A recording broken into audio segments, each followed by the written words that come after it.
Hey everybody, it's Angie and welcome to Hot and Flashy.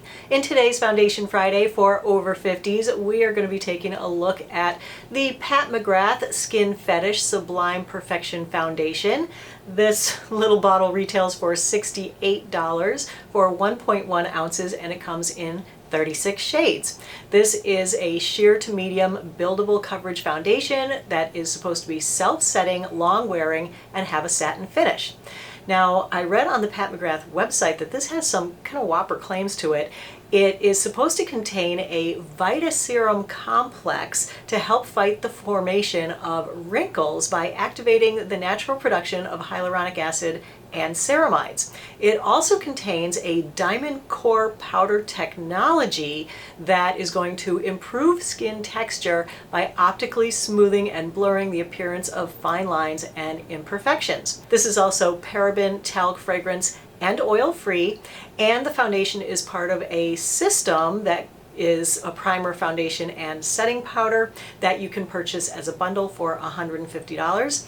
I didn't pick up the whole bundle, I just got the foundation. I ended up buying it in 2 shades, so that was enough money for me to spend on the Pat McGrath for 1 week. So this is housed in a heavyweight frosted glass bottle, and it does have a pump dispenser on the top. I took a close look at all of the ingredients to see what would be responsible for hyaluronic acid and ceramide production in the skin, and frankly, I didn't see anything in here that would actually do that for you. I mean, you need some pretty heavy-duty skincare to help your skin generate more hyaluronic acid and ceramides.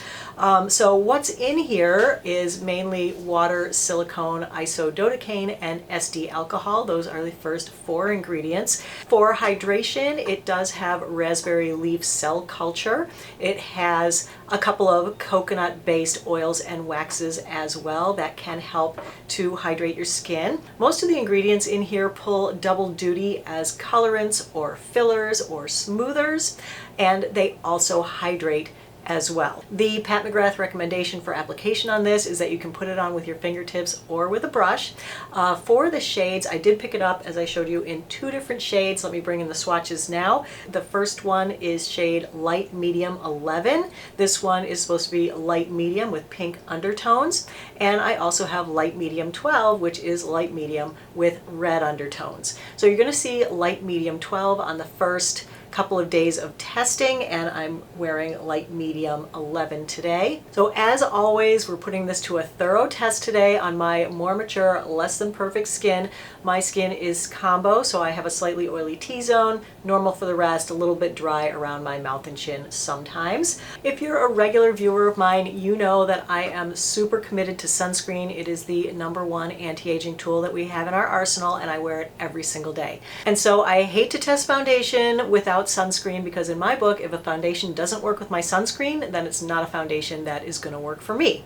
But I do get requests all the time to try each foundation without sunscreen. So I finally gave in, you guys. I actually have a day, it's not a day, it's actually an evening, where I'm not wearing sunscreen and put the foundation on. So that's going to be day 1. So I only had moisturizer on, otherwise my skin was bare. I had the first shade that I purchased, which is Light Medium 12, and I applied it to one side of my face using my fingers. I applied it to the other side using my BH Cosmetics number 3 brush. Finger side, I'm really not liking. It's sitting in my pores, so now I have yellow polka dot pores or orange polka dot pores over on this side. There's a little bit of a streaky mark here. It's a little patchy and unblended. This is a little broken up on my forehead. Of course, I only used a half a pump for each side of my face. I think I like the application on the brush side better than on the finger side. But let me just show it to you up close so you can get the full idea of what I'm talking about here. Okay, so this is the finger side. And let's see if we can get it to focus on this. But it definitely is blended better on this side. There's no polka dot pores. It's got a really pretty finish though. I like how it's reflecting light. It's not overly shiny. It's not overly dewy. It's not overly matte. So I think it's really pretty. The color on me I think is okay. I did order another color. I feel like this is just a touch too warm. So let me get a sponge dampened up and I'll try to apply some with the sponge and we'll see how that goes. We'll see if we can get a little more coverage over here where the polka dot pores were. Okay, yeah, I feel like that looks a lot better. Oh, this is so pretty, you guys. It is so beautiful. The extra coat added a little more coverage, but it was still pretty sheer with some pink areas and some spots showing through. The finish was a satin skin-like finish. It definitely seemed to self-set right away. I thought it looked really, really good and I was totally loving it. All right, you guys, here's the Pat McGrath foundation with the rest of my makeup. I am gonna run out and get some sushi for dinner. I think it looks good. I did set just the T-zone right in here. So we will see how this wears over the next few hours. I'm not sure how much wear test we're gonna get out of it. It's 7:20 p.m. now. I wore it for about 4.5 hours. At 4.5 hours, it seems like it has oxidized a bit and gotten more luminous so that my pores were accentuated. It didn't really settle into wrinkles, but was showing signs of wear around my nose, my upper lip, and my chin. All right, let's move on to day 2 where, as you know, I of course applied my sunscreen. I used my usual combination of sunscreens, which is Elta MD UV Elements SPF 44 mixed with a little bit of Paula's Choice Super Light SPF 30. I didn't use any primer. I used the fingers to apply it on one side again, and I used the BK Beauty 101 brush to apply it on the other side. I used 2 pumps to get medium coverage, and I used the same shade as the day before, light medium 12. I got the same results on the second day as I did on the first day with the application method. So on the finger side, I had the polka dot pores and the streaks and the patchy forehead again. But on the brush side, I felt like it was perfectly blended. The finish is a lot more luminous with the sunscreen under it than without sunscreen. And so it's accentuating pores and texture more than it had the day before. It also feels a little bit tacky and isn't really doing the self-setting thing. And it was pretty warm and pretty humid outside at about 91 degrees. It was pretty warm and pretty humid inside. It was about 80 degrees in my office. My air conditioning wasn't working, and so I just feel like my sunscreen didn't set up right that day. It probably set back in about 10 or 15 minutes instead of immediately, but it definitely was looking much, much more luminous than it had the day before. So I went ahead and I added setting powder with the rest of my makeup on. I thought it looked really, really good. I was really liking how it looked again. So I had a pretty busy day that day with my daughter. I had to take her to an oral surgeon because she needs to have her wisdom teeth out. So we did that. After that, we went and had lunch. We sat outside at a Panera. Again, it was 91 degrees out, but we sat under an umbrella, so it was pretty hot. And anytime I passed myself in a mirror or saw my reflection, I thought that the makeup looked really good in regular light, and I was really loving how it looked. So much so that I actually did a little check-in on it out in the bright sunshine in the Panera parking lot, but I think I was embarrassing my daughter, so I stopped doing that. And then I went and did a sunshine check-in later on my regular blogging camera.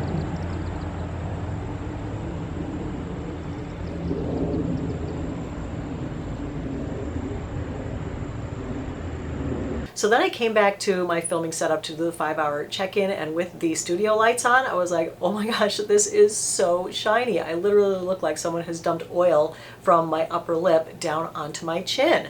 And my air conditioning isn't working very well, thus the fan behind me today, so it's kind of hot in here, and I gotta say this is really staying in place well. Usually by 5 hours in this kind of heat where I've been outside so much, it would be sliding around by now, but it's really not. So anyway, very happy with it. So anyway, at the 10-hour check-in, oh my gosh, it was so shiny by 10 hours. It was kind of ridiculous, but it was still in place. It wasn't sliding around, so I think that their wear claim really is true because I didn't have any primer on, and this is with sunscreen under, and it still wore 10 hours looking good and staying in place. I decided to just blot it to see if it would look better, and I really liked how it looked after blotting. So I feel like this is the kind of thing where you could just blot it or repowder, and then you would be good to go for the rest of the day. All right, so let's move on to day 3. I wanted to do a little bit more of a mattified setup. So I switched my sunscreen up to the Make Prem UV Defense Me liquid sunscreen, and I used 2 different primers, one on each side of my face. I used the Hourglass Veil Primer primer, which is oil controlling, on one side, and I use the It Cosmetics gripping primer on the other because I'm still testing this to see if it actually does grip the makeup and hold it into place. I applied the foundation with a slightly damp blending sponge. My Sephora order had come in the day before, so I am applying it in the next lighter shade, which is light medium 11. Okie dokie, well now I know why they don't recommend the sponge. It really goes on very like super sheer, super splotchy with the sponge. It's like not very well blended in a few spots, really a lot of things showing through. So let's go back to using a brush. I added another pump with my Clairsonic brush, and even then I didn't love how it looked. I think the new shade is better than the previous one, especially if it's going to oxidize, but overall for a shade that is supposed to have a pinkish undertone, this still seems to be very yellowy and orangey to me. But I also think that it isn't sitting well on top of either of the primers. It definitely is looking more like foundation sitting on the surface. It's not really blending in with them or sinking into my skin. Neither primer seems to be helping with the luminosity or the appearance of pores or texture. With the rest of my makeup on, I thought it looked good from a distance and I was basically happy with it again. So I did the kitchen light test. I think it looks nice. I mean, I just put it on. I added a boatload of setting powder to kind of mattify it down, and I really like how it looks.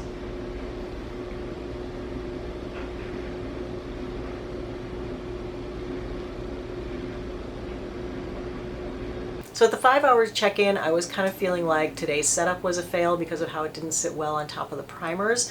And by 5 hours, it was sliding around and wearing off in patches and was again super shiny. There are some streaks on my forehead and it's wearing off a lot more than it did any of the other days that I wore it. So I think this is just not one that goes well with any kind of primer. I'm just going to chalk that one up to a failed experiment with primers and move on to today. So today I am trying to start with a more mattified base again, but the good news is my air conditioning is fixed and so it's not 1,000 degrees here in my office, but I did use my Australian Gold Botanical SPF 50 sunscreen today, which is a very, very matte sunscreen, and it's also very primer-like, so it smooths my pores. I'm not using any primer today. I used the BK 101 brush again. With today's setup, I got a nice satin matte finish and it did dry and set up immediately. I did feel like my forehead was still a little bit luminous right between the eyebrows, and so I powdered there and on my chin kind of as a preemptive strike for that like oil spill that happened there the other day. I don't know. I feel like the makeup looks really good. It's not as skin-like as before. That's the other thing with the Australian Gold, is it tends to make the makeup look a little bit more makeup-y. Anyway, I wanted to show you how this combo looks because I know a lot of you guys use the Australian Gold because of me. So want to show you how this looks today. So let's take a look at it up close and personal. Please ignore my under eyes. They are so super creased. I don't know what happened there today, but man, not good. I think I forgot to prime my under eyes. So anyway, don't look there. I see you looking there. Stop it. Okay, no. Just kidding. All right, so yeah, I think it looks really nice today. I think especially this center part of my forehead looks really nice and smooth. That is more thanks to that Revlon Candid powder, which is lovely. But up here where I didn't powder, I think that looks nice too. It's got that nice kind of satiny luminosity that's pretty. The only place that I feel like it's looking a little cakey is like right in here. But again, that is more due to the sunscreen than to the foundation, because I really don't think that this is a really cakey foundation. But overall, I think it looks good. It's not shiny. It's got a nice finish. It's not settled into wrinkles. So I'm liking it today a lot. I am going to be heading out to Nordstrom soon to start shopping for fall lookbook. I'm so excited. And so I will probably come back in a few hours to let you know how this setup is wearing. Oh, I also have to do the flash test and the foam glass test. So let me go ahead and do the foam glass test now. Shiny clean foam glass, not a mark on it. Decent sized face print on it right there. All right, I went out into my dark dining room to do the selfie with the flash in the dark room. I don't feel like that's giving any flashback. I feel like my face is not a whole lot lighter than the rest of my skin.